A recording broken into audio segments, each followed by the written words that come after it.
PFP community, I'm here with the one and only Coach Devin Naylon. That's crazy. He told me he was gonna just keep it simple today. He wasn't gonna go crazy on here. His my zone was up in like the red for a minute, and now we got him back down. I'm sweating. He's sweating right now. We're going to learn a lot about Devin today, myself included. But no, this is called the CoachSpiration episode series, where we get to know our coaches a little bit better, and we get to hear why they got into the coaching industry to begin with. He's got a kind of a cool story, and how all this came about is pretty interesting. I'll probably learn some stuff too. But to start, for the people who don't know you, or maybe in PFP who haven't worked with you yet, who are you? Devin. You're Devin. Devin.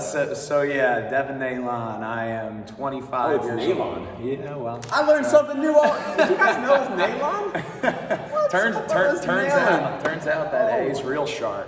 But yeah, so 25. I live right here in Eldersburg. Grew up here. My parents have been here for about 24 years. Fun fact about this area is it used to be a driving range. Have a like little, where we're at right now you'd get hit in the head with a golf ball if you were standing here. Well, that's if anybody went there. I'm glad we got walls. The roof was caving in by the time that place was done. But yeah, so born and raised, graduated from Century High School in 2016. Played basketball, track and field there.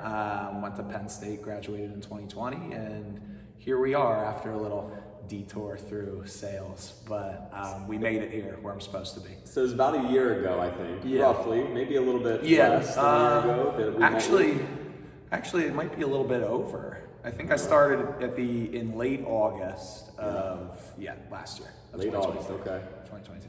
And so why don't you share from your perspective just the story? Your soon-to-be bride is the reason why you're here. Another reason why we need to thank our significant others.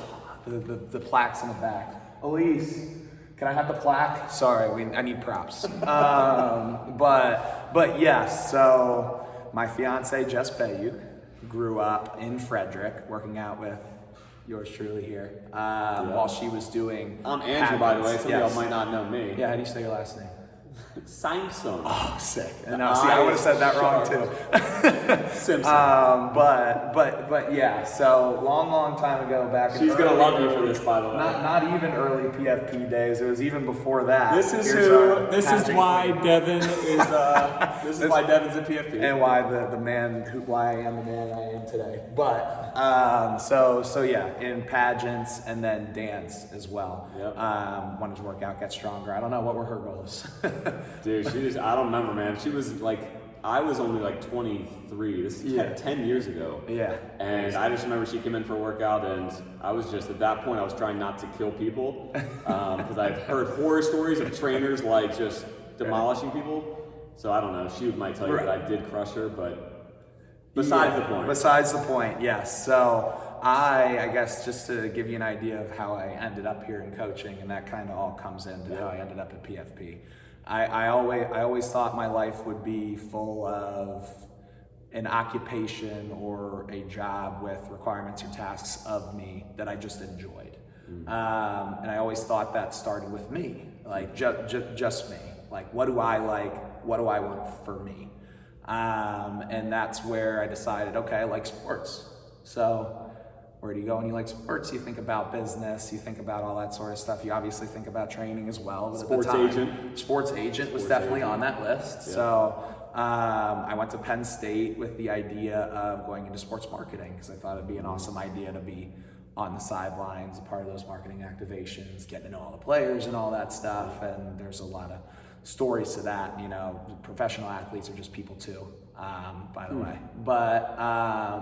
But yeah, so that was kind of the beginning of that journey, which ended up in me graduating into a career in sales. Graduated straight into the COVID pandemic, right? Mm-hmm. So started selling cybersecurity software. Ended up selling some software centered around sports as well, but you know, mostly because just trying to make money as a young adult, right?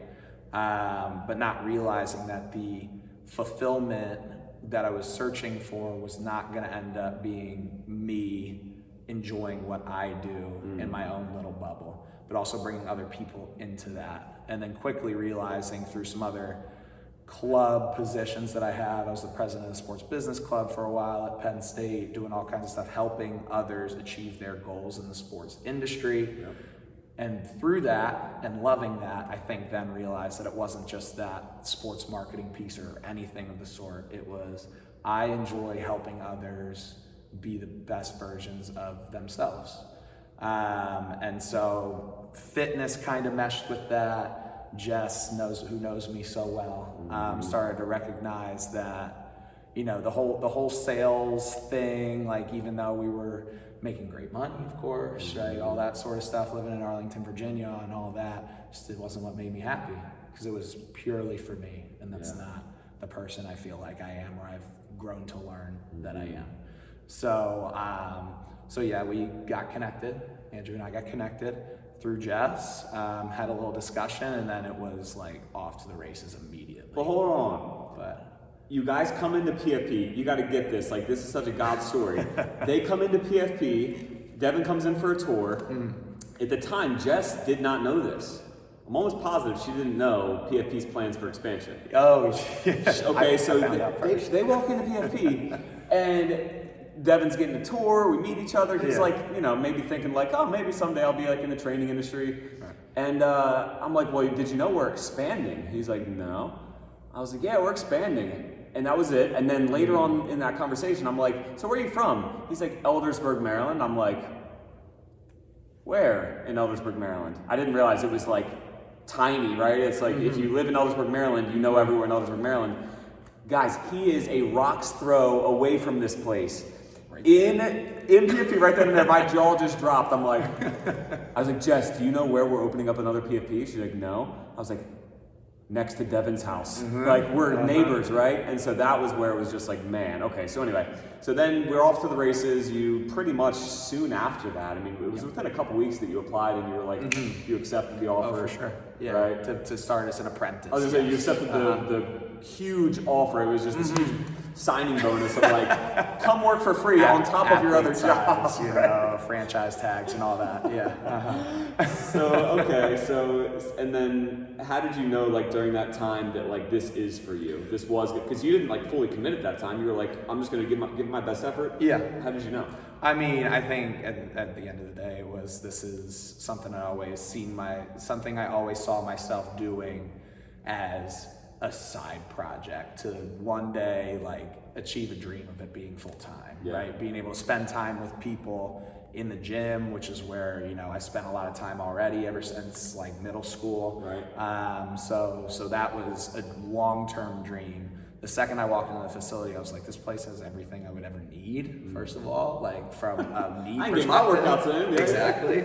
But then but at the same time, it's just like, you feel a sort of energy when you walk into either one of the facilities. It's just like, this place is a family, everywhere from the guest all the way up to you, and like, just that warmth that you get when you walk into the building, combined with the fact that like I could fast track my way to a place where I feel super fulfilled and I'm helping other people to achieve that same thing in a different kind of space.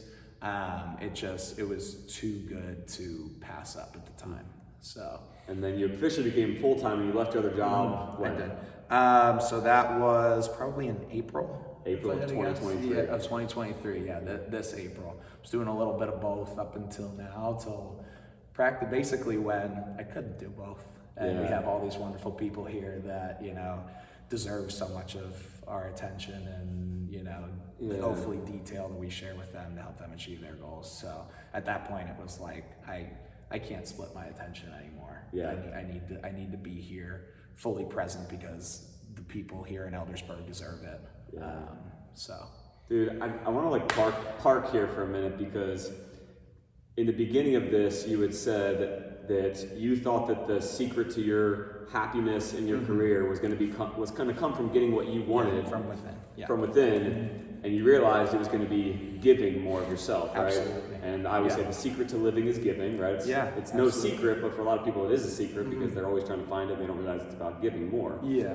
And so it took you, and this is, I think there's probably people that are going to watch this that are at a point where they're in a career and then it's just like blah, and they're like, I wonder what else I could be doing that would be more fulfilling. That's like got to be like 80% of the world. Oh, for sure. Right? Not many people like are in their calling, I would say. They're in a career but not a calling.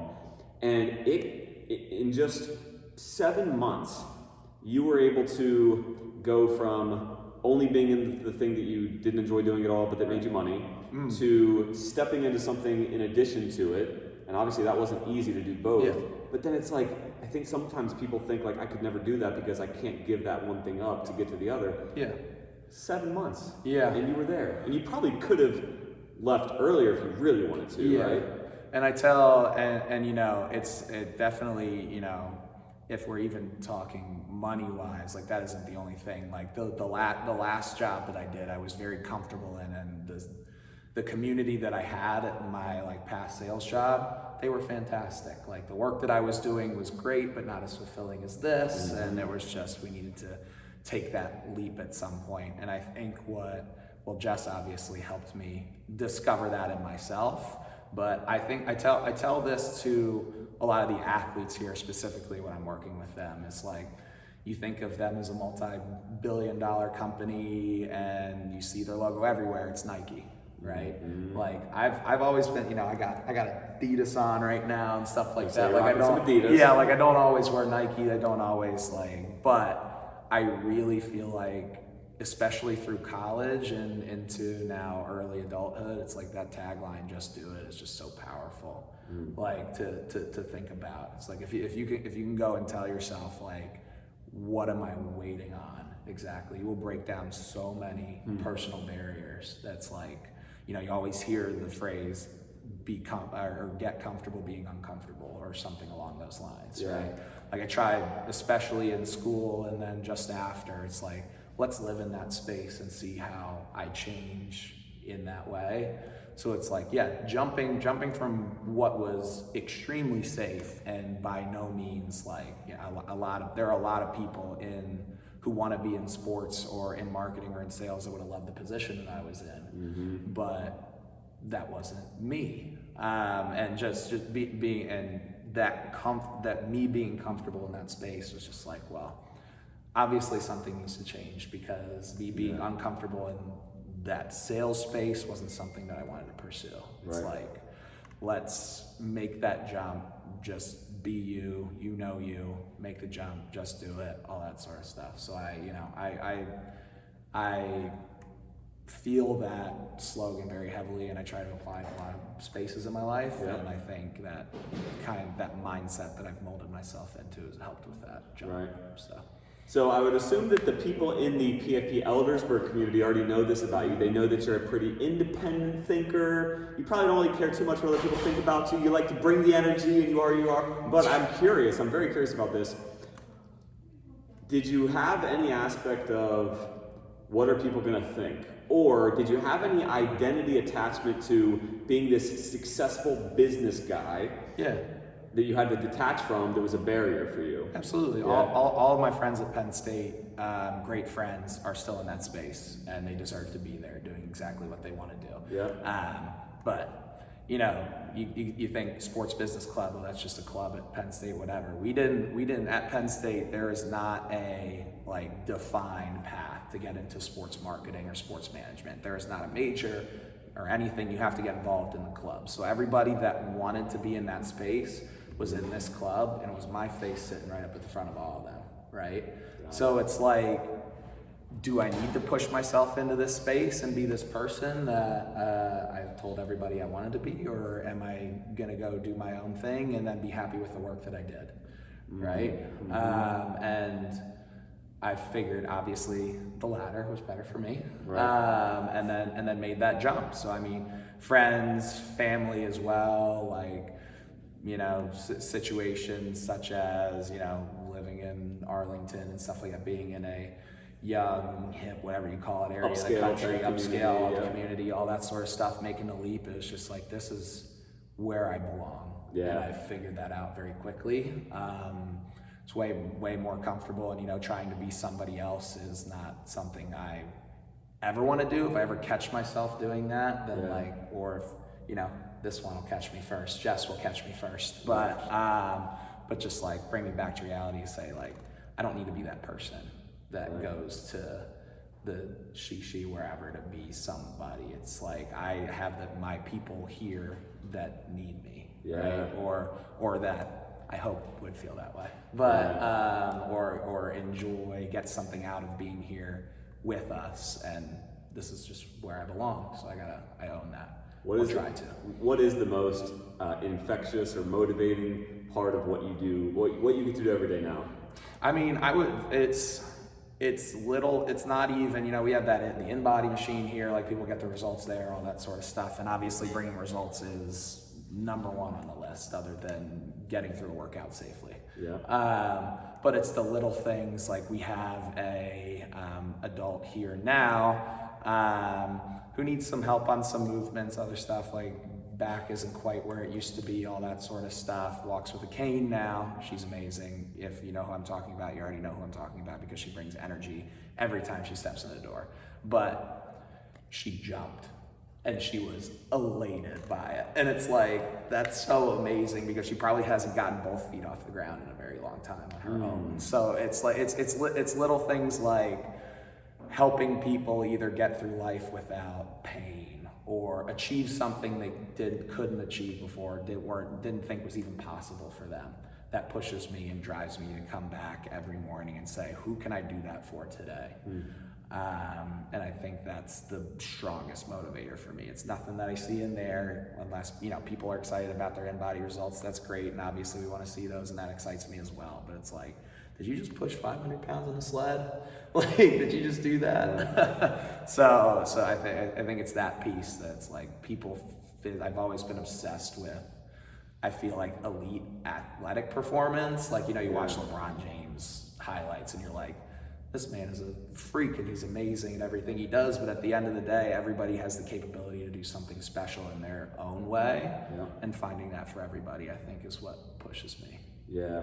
It's almost like there's a certain aspect of it that's like comparable to like a parent who is like helping their kids growing up like get to do things that they didn't think they could do, and like seeing that breakthrough. Like we almost get to like tap into, and I'm a parent now, but we almost get to tap into like what the joy that a parent has of watching their kids achieve something. And I think that's why you see a lot of people, once kids get out of the house, they start to enter this kind of industry because they're missing it. They're like, I used to every day be pouring into my own kids and helping them do more than they thought they could do and achieve things. And then I don't have that anymore now. And so if you're like an empty nester and you've got kids that are graduated now, this industry might be for you. Because like, what do you consider yourself, right? I mean, like in your college buddies' minds, unless they've heard you tell this story before, which honestly, I feel like if people heard a coach or a trainer tell a story of a transformation they got to help somebody experience, they'd be like, I want in. I want that in my life. Right. But what they think is, you're a personal trainer. You're a trainer.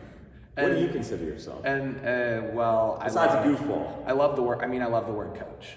In general, just because that encompasses so many different things. I feel like you have not to say I am all these things, but you got a life coach, you've got a fitness coach, you've got, I mean, I guess you wouldn't necessarily call it a coach, but some financial, like a career coach, financial coach, career coach, like all that sort of stuff. And I feel like I've worn or tried to a few of those hats, whether they were like, as clean and solid as this one. I don't know, but yeah, I feel like I've worn so many of those hats. So I think like being able to use that word so flexibly with such flexibility is, I think, a cool thing.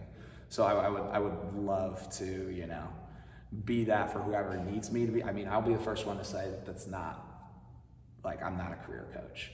Like, I'm gonna be the first one to say that, but at the same time, like, if people are coming to me saying, oh, I'm dealing with this, like, I love to be able to not just help on the fitness side of things. It's like, let's get biceps bigger. No, it's like, what's going on at home? What are you trying to achieve in your life? We have another adult here that needs to constantly push her husband around in a wheelchair.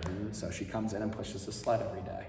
And it's like, well, there's a certain their fitness connects so well to just life in general. Like, you think about a career coach, it's like the exercise, brain's gonna be a lot clearer. You're gonna have a lot more energy. You're gonna be a lot more decisive, all that sort of stuff.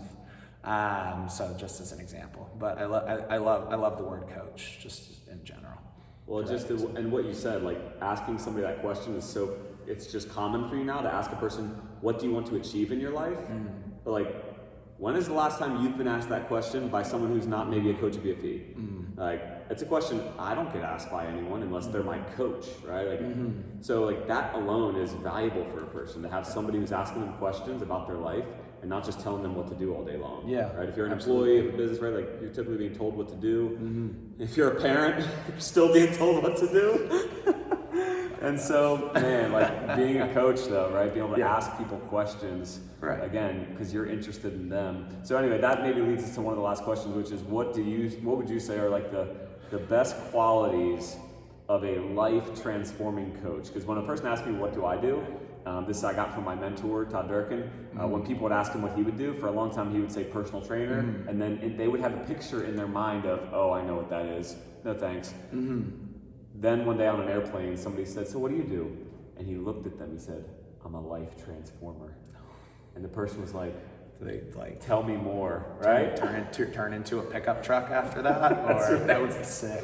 So try that next time and see if the person maybe isn't more interested. You say you're a personal trainer, you're like, oh, cool. So you didn't go to college, that means, huh? Right? Yeah. Well, yeah, right. But so I think to answer, I think this kind of phrase comes up a lot in either training or I just used it here today. But I think being a sponge, that sort of phrase is definitely typically used when you're learning from somebody who's teaching you something. Right. But I think at the same time, like if we as coaches are enveloping ourselves into these communities, and not only like hopefully the people here are hearing what we're saying, right? But we need to hear what they're saying as well. And then mold that community from, I guess, in this analogy, so just a wet like sponge, I guess. Yep.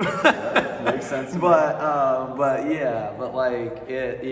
think listening, community building, everybody in the world wakes up and says, I need to do better at something.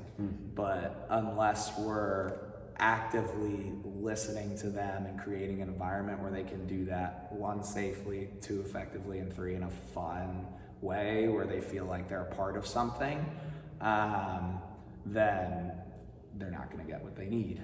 So, and I think, that kind of folds into the why piece that we talk about here. Right. Like everybody has their why, and we got to know what that is for everybody. Yep. So whether it's listening or just observing as well, like how people act, and oh, you're tired this morning, why might that be? Or this isn't looking like what it did a few weeks ago. Is there something going on that you want to talk about or like get off your chest? Like being empathetic, listening, observing, and then being able to properly act on that, I think, is how I try to coach from day to day. But I guess love that answer. Yeah, I love that answer. What is something that either a prospective PFP guest or one of the people you currently work with should know about you, Devin Naylon? I didn't know. Yeah, well, that's number one. No, I'm just playing. How to say your last name properly. About me in general? Oh, geez. Well, I think number one for me is that if I'm not having fun in here, I think then they need to be concerned and ask you questions. Exactly. You need to be his therapist and he's not jumping up and down smiling.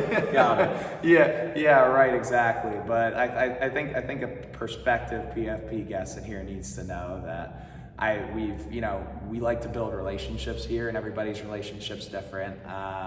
I think I had the conversation with Harold and Karen Scott here, who work out here. They used to be at Frederick. With their daughter Lindsay there. And I think that conversation, we went back and forth, and Karen and Harold like, oh, you better get your work in, we're here, you better get a workout in, like you better up your weight, whatever. And Lindsay turns to us, she's like, you guys are so mean to each other. Like, why are you guys so mean to each other? And Harold and Karen are like, oh, we'll give it back to them, whatever, like we'll get them when we get in next time. And it's just like, that's the relationship I have with them, but at the same time, this is a place where hopefully everybody feels like they belong to some degree. And I try and help mold that as much as I can. So if you're trying to come and work out with us, I'm gonna try and learn everything about you. I think I ask everybody in here what music they listen to, where they grow up, why they moved here, what their job is, all that sort of stuff. Like, I wanna know every single little thing about you. Yeah. And I think that goes for everybody here that works out, but not just that works out, but everybody I work with here as well. Yeah. I think, these walls are a lot closer than the ones in Frederick, so there's no reason why we shouldn't know the person next to us. So if you like sharing, that's great. If you don't, just talk to me, please. But yeah, I mean, I like to have fun. We like to have fun here at the end of the day, and I think that's the most important.